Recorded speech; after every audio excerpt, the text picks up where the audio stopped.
Hello friends, હું છું અલ્પા અને આજે આપણે સરસ મજાની એક રવાના ક્રિસ્પી ઢોસા બનાવવાની રેસીપી જોશું, જેને તમે ટિફિનમાં આપી શકો છો અને લંચ બોક્સમાં તમે સરસ મજાનો આ નાસ્તો આપી શકો છો.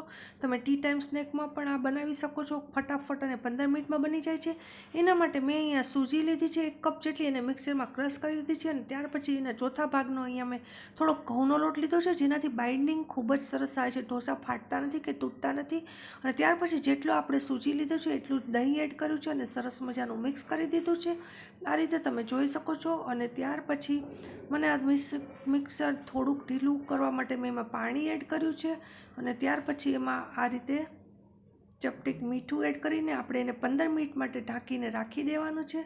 અને ત્યાર પછી તમે જોઈ શકો છો કે આ રીતે આપણું મિશ્રણ આ રીતે સરસ મજાનું રેડી છે. 15 મિનિટ આપણે આ રીતે મિક્સિંગને ઢાંકી દીધા પછી આપણે જોઈશું કે હવે સરસ રીતે રવો સેટ થઈ ગયો છે. પાણી પીને એ સોજી થોડો ફૂલી જશે. ત્યાર પછી મેં અહીંયા થોડોક અમથો ઈનો નાખેલ છે અને એને એક્ટિવેટ કરવા થોડુંક અમથું પાણી એડ કરેલું છે.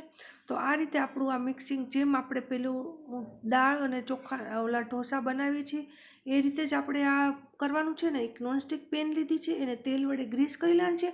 પેનમાં તેલ ન હોવું જોઈએ, પરંતુ એને આપણે તેલ વડે ગ્રીસ કરી લેવાની. અને ત્યાર પછી મેં એમાં ઢોસાનું બેટર પાથરી દીધું છે અને હવે આપણે ગેસને ફાસ્ટ કરી દઈશું. ત્યારે ઢોસાનું બેટર પાથર્યા પછી અને 5 મિનિટ પછી તમે આ રીતે જોઈ શકશો કે ગોલ્ડન બ્રાઉન કલરની એની કિનારી છોડી દેશે ઢોસો. અને આ રીતે આપણે ઉથલાવી અને બધા જ ઢોસા સરસ રીતે આ રીતે સર્વ કરીશું. ફ્રેન્ડ્સ, જોયું ને, ફટાફટ બની જતી ઢોસાની આ રેસીપી તમને કેવી લાગી ચોક્કસથી કમેન્ટ કરીને કહેજો. આને તમે લીલી ચટણી સાથે સર્વ કરી શકો છો યા તો બીજી કોઈ પણ સોસ સાથે પણ સરસ લાગે છે. તો આ રીતે ઇન્સ્ટન્ટ ઢોસાની આ રેસીપી તમને કેવી લાગી ચોક્કસ કમેન્ટ કરજો, શેર કરજો, લાઈક કરજો અને જરૂરથી કહેજો. તમારા બધાનો ખૂબ ખૂબ આભાર. Thank you so much.